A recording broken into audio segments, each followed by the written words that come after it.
Okay, so we're working on the Ibex 450 today, looking at the throttle control.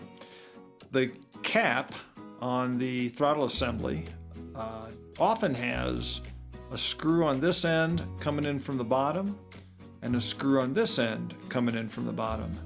This unit, however, only has one screw here and this little L-shaped piece of plastic which slots down inside this holder.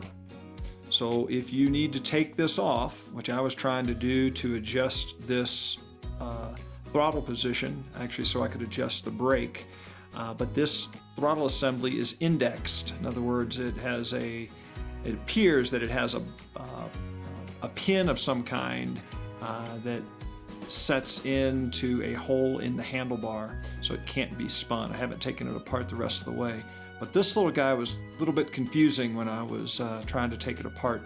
So again, there'll be a screw that comes in down here and it matches into this guy.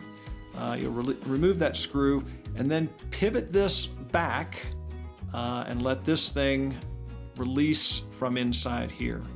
Then you can lift it out easily. There's no forcing, it's a very light touch, but just make sure that you don't crank on it and snap off this little piece of plastic. Hope that helps you. Have a good day.